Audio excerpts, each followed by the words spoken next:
এই জায়গাটা মারাত্মক ঠান্ডা আর ভীষণ অন্ধকার। এখানে আমাকে কে ফেলে রেখে গেল? আমার জ্ঞান ফিরতেই তড়া করে লাফিয়ে উঠে বসতে গেলাম, কিন্তু পারলাম না।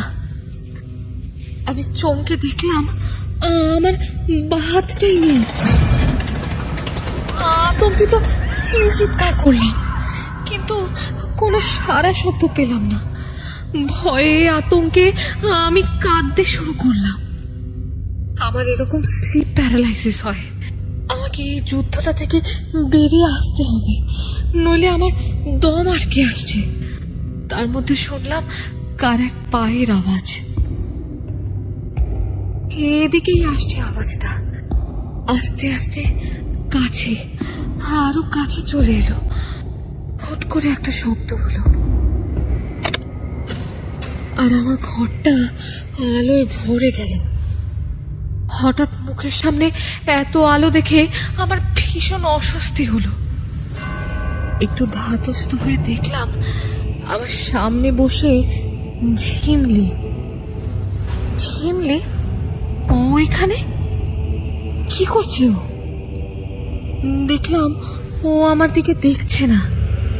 হাতে একটা বাটিতে কি বেশ একটা নিয়ে চামচে করে খাচ্ছে। হঠাৎ খাওয়া থামিয়ে আমার দিকে চাইলো। খুব কষ্ট হচ্ছে না তোর? সে তো হবেই, একটা হাত কেটে নিয়েছি যে, তবে ওই হাত দিয়ে খুব ভালো একটা রান্না করেছি, সেটাই খাচ্ছি এখন। খাবি? ঝিমলি আমার দিকে বাটিটা এগিয়ে দিল।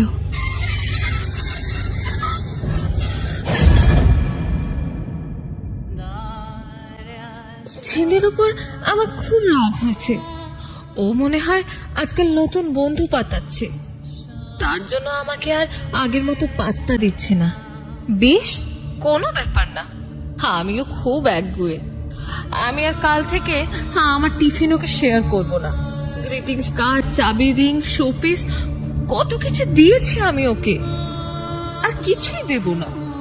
স্কুলে 6 মাস আগে যখন ঝিমলি প্রথম ভর্তি হয়েছিল, প্রথম থেকে কেমন যেন একটা চুপচাপ থাকতো, কারোর সাথে কথা বলতো না।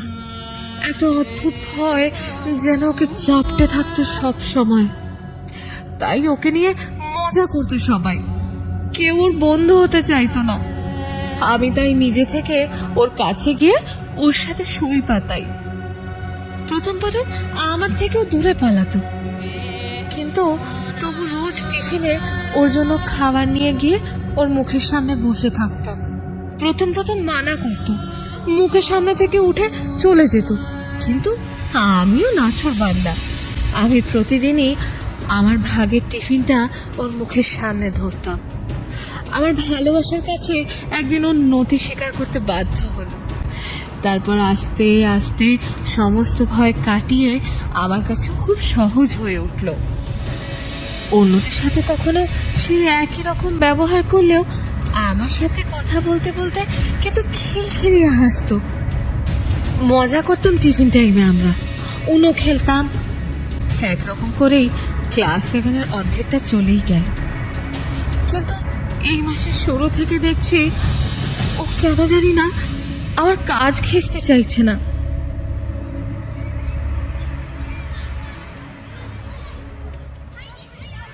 তিতলি! আমায় হঠাৎ পিছন থেকে কেউ জড়িয়ে ধরলো। বুঝেছি, এটা সেই পাজিটা। ও, একদম ভুলে গেছি, আমার তো নিজের পরিচয়টাই দেওয়া হয়নি। আমার নাম তিতলি রায়চৌধুরী। কথা বলবো না আমি। এখন নতুন বন্ধু পেয়ে তুই আমাকে ভুলে যাচ্ছিস, তাই তো? আমি আমার কপট অভিমানের ডালা খুলে বসে ঝিমলির সামনে। তোর মনে হয় আমার এমন কোনো নতুন বন্ধু হতে পারে যার জন্য তোকে আমি পাত্তা দেব না? মনে রাখবি, এই দুনিয়ায় আমি সব থেকে বেশি তোকেই ভালোবাসি। দেখবো বিয়ের পরে তোর এই ভালোবাসা কোথায় থাকে? থাকবো রে, থাকবো। আমাদেরকে কেউ আলাদা করতে পারবে না। শোন, ঘন্টা পড়ে গেছে, এখনই ক্লাস শুরু হবে, তাই আর বেশি কথা বলতে পারবো না। আজকে তো শনিবার, তোর টিউশন থাকে না, আমারও নেই। স্কুল ছুটির পরে দাঁড়াবি, একটা জায়গায় যাব। হাঁটতে হাঁটতে ও ঝিলের ধারের কাছে নিয়ে এসেছে। কোথায় যে আদৌ নিয়ে যেতে চায় কে জানে। আমাদের এই দীনগঞ্জটা যে আদতে এত বড় জায়গা সেটা আমি ঝিমলির সাথে বেরিয়ে বুঝেছি। আমার বাড়িতে যদিও কেউ জানে না, কিন্তু ঝিমলিকে ওরা খুব বিশ্বাস করে। হাঁটতে হাঁটতে ঝিমলি একটা দোতলা বাড়ির সামনে আমায় নিয়ে এলো। চল। চল মানে? কোথায় যাব? এই তো, এই বাড়িটায় ঢুকবো। ঝিমলি প্রায় আমার বাঁ হাত টেনে নিজের বগল দাবা করে নিয়েছে। এই কার না কার বাড়িতে আমাকে নিয়ে এসেছিস, আমি চিনি না কিছু না, আমি যাব না, তুই যা। কিন্তু ঝিমলি শুনলো না। সে প্রায় টানতে টানতেই আমাকে নিয়ে গেল বাড়িটার সদর দরজায়। আসছি। একটু বাদে ভেতর থেকে একজন মহিলা বেরিয়ে এলেন। আমাকে দেখে মিষ্টি করে হেসে বললেন, তুমি তিতলি তো? আমি তোমায় চিনি, আমি তোমার বেস্ট ফ্রেন্ড ঝিমলির মাসি হই। কিন্তু ও তো কোনোদিন তোমার কথা আমাকে বলেনি। দেখলাম ওরা দুজনেই একটু অপ্রস্তুত হয়ে গেল। আরে, আজকে তো তোকে বললাম এটাই সারপ্রাইজ ছিল। চল, ওপরে চল। ঝিমলি আমাকে টেনে নিয়ে সিঁড়ি দিয়ে উপরের ঘরে নিয়ে চলে গেল। এই ঝিমলি দেখ, আমি কিন্তু বেশিক্ষণ বসবো না। ওদিকে মা জানে না, জানতে পারলে আমার কিন্তু পিঠে ছাল তুলে নেবে। উফ, তোকে ঠিক 6টার মধ্যে আমি তোর বাড়িতে পৌঁছে দেব। তুই এখন চল, চল তো। ঝিমলির যেন কোনো ভ্রুক্ষেপই নেই। উপরের তলায় পৌঁছে দেখলাম চাতাল সংলগ্ন ঘরটা খুব একটা বড় নয়, তবে চারদিকে বই দিয়ে ঠাসা, যেন দেয়াল আলমারি থেকে বইগুলো ঠিকরে বাইরে বেরিয়ে আসতে চায়। তারপরে আমার নজর গেল জানলার পাশের কোণার টেবিলটায়। আমি এতক্ষণ খেয়ালই করিনি ওখানে একটা ছেলে মুখ বুজে খসখস করে ডায়েরিতে কি যেন একটা লিখে যাচ্ছে। দেখে মনে হলো আমাদের থেকে একটু বড়ই হবে বয়সে। দাদা ভাই? ছেলেটি আমাদের দিকে তাকালো। জানি এমন বলা ঠিক না, তবু বলি, ছেলেটিকে না কিরকম একটু অদ্ভুত দেখতে মনে হলো। একটা হরলিক্সের কাচের চশমা পরে রয়েছে আর চুলটা বাটি ছাড় দেওয়া। আমার তো ছেলেটাকে দেখে হাসি পেয়ে গেল, কিন্তু আমি নিজেকে সামলালাম। ছেলেটা ঝিমলিকে আমার দিকে আঙ্গুল দেখিয়ে বলল, এটা কে? এর কথাই তো তোকে বলেছিলাম দাদা ভাই, এই আমার বেস্ট ফ্রেন্ড তিতলি। আমি তোকে তো বারণ করেছিলাম কাউকে আনতে এখানে। ও একটা কথা বলতেই ভুলে গেছি, ছেলেটার গলার আওয়াজটাও কেমন যেন স্বাভাবিক নয়, কেমন যেন বুড়োদের মতো। ও আমার বেস্ট ফ্রেন্ড, তুই ওকে সব কিছু বলতেই পারিস। খানিকটা মুখ বেজার করে ছেলেটি আর কোনো উত্তর না দিয়ে নিজের টেবিলে গিয়ে বসলো। তবে বসার আগে আমাদের জন্য দুটো চেয়ার বের করে দিয়েছিল। তারপর আমার দিকে ফিরে বলল, তোকে কিন্তু আমি তুই করেই বলবো। তারপর ছেলেটা উঠে এসে এই ঘরের দরজায় ছিটকিনি দিয়ে দিল। তারপর ওর তাকের ভিতরে একটা লুকোনো মতো জায়গা থেকে একটা বয়াম এনে হাজির করলো। বয়ামের মধ্যে গাঢ় লাল রঙের একটা জেলি জেলি পদার্থ উকি মারছে। একটা চামচ হাতে নিয়ে যেই মাত্র বয়ামের ঢাকনাটা সে খুলেছে, প্রায় তৎক্ষণাৎই একটা উৎকট গন্ধ সারা ঘরময় ছড়িয়ে গেল। আমার মনে আছে একবার আমাদের বাড়িতে একটা ইঁদুর মরেছিল, বুঝতে পারলাম ঠিক সেরকম যেন গন্ধটা। আমি সেই গন্ধটা না নিতে পেরে হড়হড় করে ঘরের মধ্যেই বমি করে ফেললাম।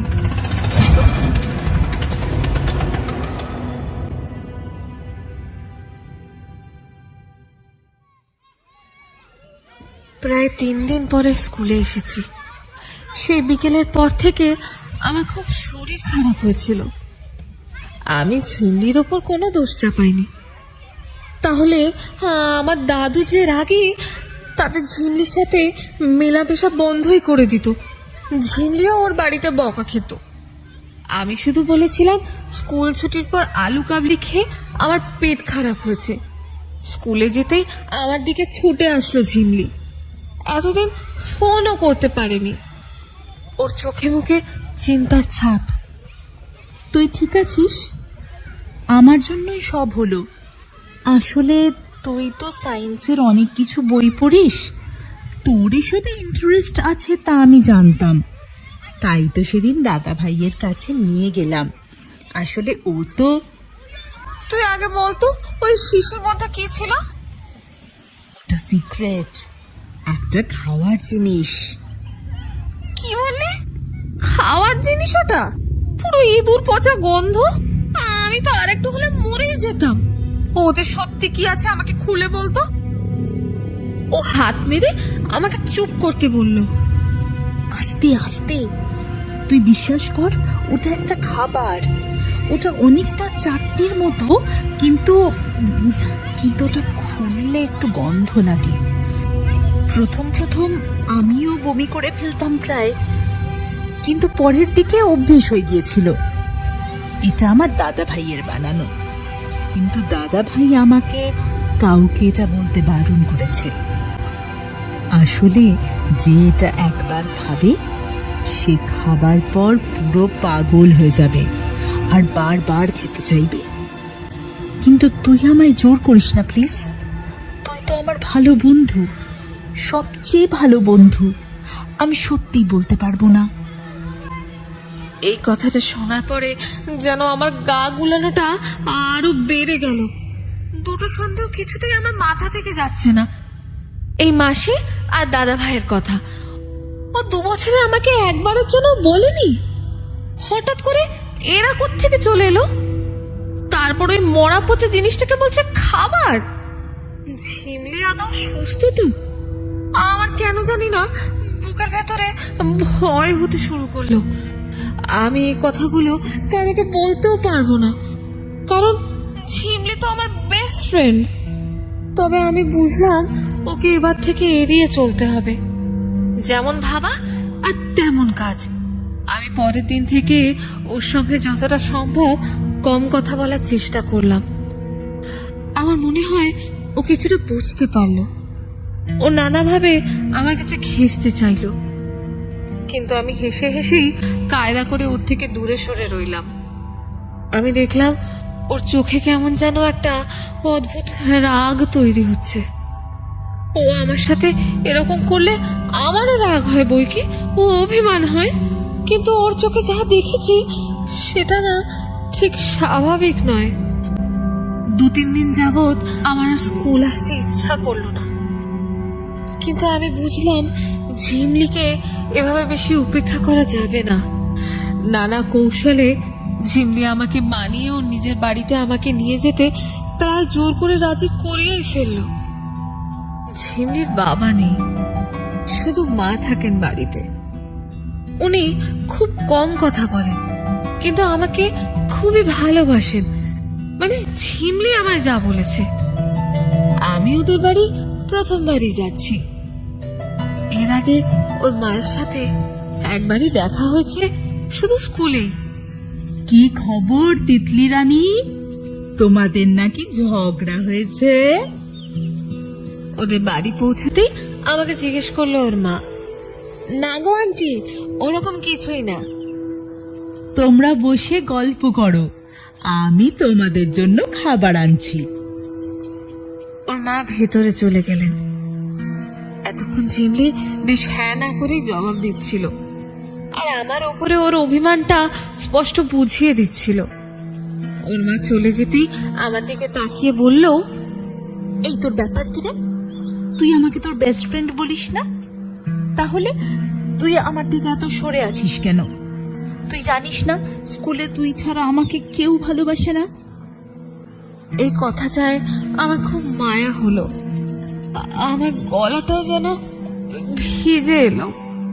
তুই আমাকে কি সব সেদিন একটা খাইয়ে দিয়েছিলি, তার জন্য আমার খুব শরীর খারাপ হলো। তারপর বললিও না তুই ওটা কি ছিল। দেখ, জানানোর হলে তো আমি তোকে জানিয়েই দিতাম। বল। ঠিক আছে, তুই যখন চাইছিস আমি ঠিক বলবো তোকে সময় হলে। ইতিমধ্যে ওর মা এসে হাজির হয়েছে। দেখলাম দুটো হাতে ধরা পকোড়ার বাটি। আমি যে পকোড়া খেতে খুব ভালোবাসি নিশ্চয় ঝিমলি ওর বাড়িতে বলেছে। অপূর্ব স্বাদ পকোড়াটার। আন্টি সত্যি খুব ভালো রান্না করে। কিরে, বললি না তো কেমন লাগলো? হ্যাঁ রে, অসাধারণ। আচ্ছা ধর, আমি আজকে এমন কিছু একটা তোকে বললাম, সেটা শুনে তুই আমাকে জাজ করবি না তো? আমি জানি খুব তাড়াতাড়ি তুই আমার বেস্ট ফ্রেন্ড হয়ে গেছিস। আমি তোকে বিশ্বাস করতে পারি তো? হঠাৎ এরকম কেন বলছিস? আমি কি তোর পাশে থাকি না? সেটা না, তবু ভয় লাগে। আসলে তোকে খুব ভালোবাসি তো।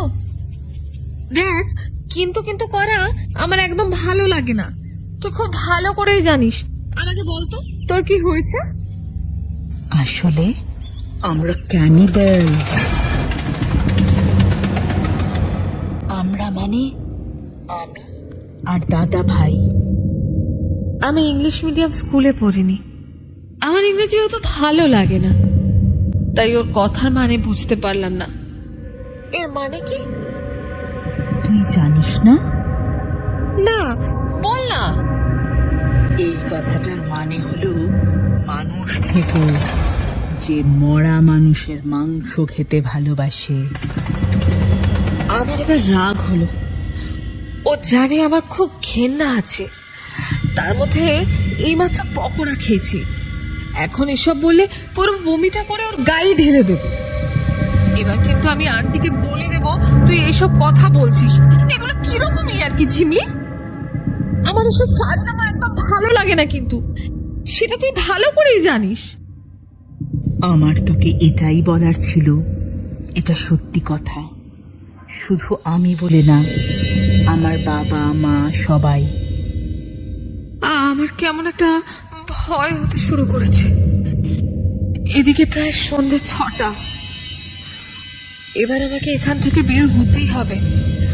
আমি তাই তাড়াতাড়ি ওর বাড়ি থেকে বেরোনোর জন্য খাট থেকে উঠে দাঁড়ালাম, কিন্তু আমার মাথায় টাল খেয়ে গেল আর আমি ছিটকে খেয়ে পড়লাম মাটিতে। আমার চোখে অন্ধকার লাগছে। ঘরটা এত অন্ধকার কেন? এটা তো আমার বাড়িও না। আমি সম্বিত পেতেই জোরে মা বলে চেঁচিয়ে উঠলাম। তুই কি যে করিস না বুঝি না বাবা। তোকে গল্পটাই বলছিলাম আর তুম করে অজ্ঞান হয়ে গেলি। মা, মা, মা কোথায়? আরে তোকে দিয়ে আসবো ঠিক সময় মতো। আগে গল্পটা শোন। তো যেটা বলছিলাম, আমরা আগে ধানবাদে থাকতাম। যে ডাক্তাররা পোস্টমর্টম করে, আমার বাবা ছিল সেরকমই একজন ডাক্তারের অ্যাসিস্ট্যান্ট। প্রায় 21-22 বছর ধরে মর্গেই দিনরাত কাটাতো। বাবা বলেছিল প্রথম প্রথম পারতো না, কিন্তু পরে যেন অভ্যেস হয়ে গিয়েছিল। বিয়ে হওয়ার পরে আমার বাবা আমার মিশুকেও সেই কাজে ঢোকায়। বাবা আর মিশু এক রুমেই এক কোয়ার্টারে থাকতো। ওরা যে মর্গে কাজ করত, হঠাৎ করে সেখানে খবর রটল যে সেখান থেকে নাকি লাশ চুরি হচ্ছে। খোঁজ খোঁজ খোঁজ, পুলিশ তদন্তে নামে। তারপর একদিন বাবা আর নিশু কোয়ার্টারের ভেতর থেকে সেসব চুরি হওয়া লাশের কারোর হাত, কারোর পা, কারোর মুখ এসব উদ্ধার করে। আসলে আমার বাবা মিশু দুজনেই একটা অসুখে ভুগছিল। ওই অদ্ভুত গন্ধের মধ্যে থাকতে থাকতে ওরা ক্যানিবাল হয়ে ওঠে। যখন কেউ থাকতো না, আমার বাবা সেই মর্গে গিয়ে মরার দেহের অংশ কেটে নিয়ে আসতো। মেশোর রান্নার হাত ছিল ভালো, ভালো করে রান্না করে সেসব খেত। ওদের ধরার পর চারদিকে খুব হইচই পড়ে যায়, ওদের উপর কেস চলে। কিন্তু বাবা সেই সব সইতে না পেরে জেলের মধ্যেই সুইসাইড করে। আর মেশোরও মানসিক অসুস্থতা খুব বাড়াবাড়ি রকমের হয় বলে তাকে মেন্টাল হাসপাতালে পাঠায় ওখানকার পুলিশ। মেশো এখনো ওখানেই রয়েছে। মাসি আর দাদা ভাই দিনেগঞ্জেই মানে এখানেই থাকতো। মা আমি চলে আসি এইখানে নতুন জীবন নিয়ে, কিন্তু জানি না হয়তো এই বিষাক্ত জিন আমার আর দাদা ভাইয়ের মধ্যেও রয়েছে। তাই একদিন যখন মাসির বাড়ির পোষা খরগোশটা মরল, সেদিন বাড়িতে কেউ ছিল না। দাদা ভাইয়ের সাথে আমার বন্ধুত্বটা ছিল চরম। দাদা ভাই আমাকে ডাকলো বাড়িতে, তারপর আমাকে ডেকে বলল, এটার মাংস খাবি? আমার দাদা ভাইয়ের উপর অন্ধভক্তি। ও যখন বলছে তার মানে নিশ্চয়ই খুব ভালোই টেস্টি কিছু হবে। আমরা সেই মরা খরগোশটার মাংস ছাড়িয়ে একটা রেসিপি প্ল্যান করে রান্না করলাম। আহা কি স্বাদ! তারপরে ইঁদুর টিকটিকি কিছুই বাদ দিইনি। তবে এবার বাবা আর মেশোর মতো মানুষ খেতে চাই। আমি কি করে যে এতগুলো কথা শুনলাম তা আমি নিজেই জানি। আমার মাথাটা এত ঘুরছে যে আমি থামাতেই পারছি না। আমার কানের পাশেই মাথার রগগুলো যেন চিনচিন করছে। আমি জানি না ও কি করতে চায় আমার সাথে। ছেড়ে দে না রে আমাকে, ছেড়ে দে না। আমি তোর কি ক্ষতি করেছি বল? তোকে সিক্রেটটা বলে দিয়েছি, এবার তোকে যদি ছেড়ে দিই তুই তো আমাদের কথা সবাইকে গিয়ে বলবি। আমার মা আর মাসি কিন্তু জানে না আমার আর দাদা ভাইয়ের এই কাণ্ড। তোর মাংস দিয়েই তো আমি উদ্বোধন করব। খাওয়াবি না? খাওয়াবি না বেস্ট ফ্রেন্ডকে তোর মাংস? আমার কিন্তু এই মজা একটু ভালো লাগছে না।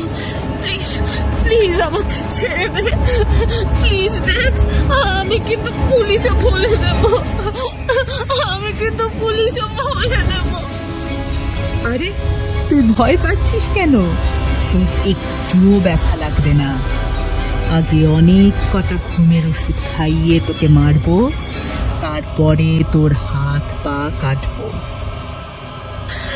তুই আমাকে আমাকে মারলে তুই বাঁচতে পারবি? তুই কি ভাবছিস পুলিশ তোদের ধরবে না? ব্যবস্থা দাদা ভাই করে রেখেছে। একটা কেমিক্যাল আছে, সেই কেমিক্যালে আমি যদি তোর বডিটা ঢেলে দিই সেটা একদম গলে যাবে, তার চিহ্ন মাত্র পাওয়া যাবে না। আমি নাম জানি না, দাদা ভাই জানে। আর বাকি অংশটা তো আমরা খেয়েই নেব, অল্প কিছুটা পড়ে থাকবে।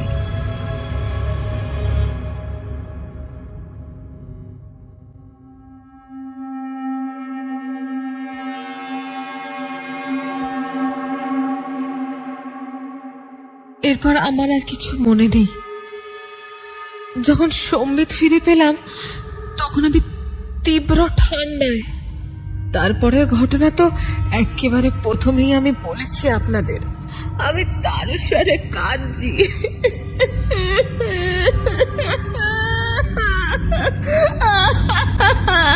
আমার বন্ধু আমার হাত কেটে নিয়েছে। আমার বন্ধু আমার হাত কেটে নিয়েছে। তারপর সেই মাংস রান্না করে খাচ্ছে আমারই সামনে। ও ঈশ্বর, আমাকে তুলে নিচ্ছে না কেন? আমি আর পারছি না, আমি আর পারছি না। ভাবতে ভাবতে হঠাৎই মনে হলো আমি আমি আদৌ বেঁচে আছি তো? ঝিমলি অন্তর্যামী কিনা আমি জানি না। আমার মনের ভাব বুঝতে পেরে আমার দিকে তাকিয়ে কিরকম বাচ্চাদের মতো খিলখিল করে হাসতে লাগলো।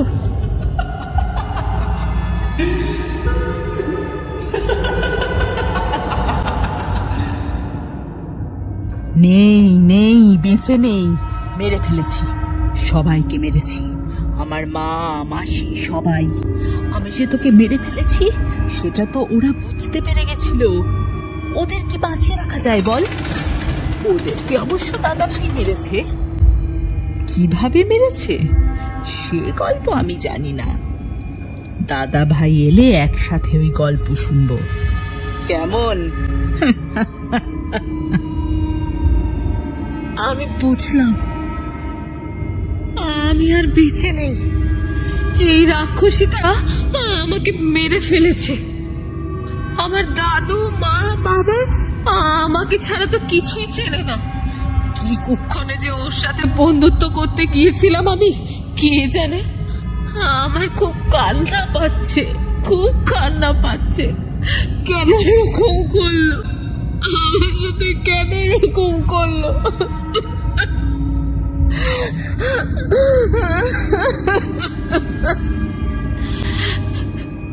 তার মানে আমি যাকে অনুভব করছি এটা আমার আত্মা।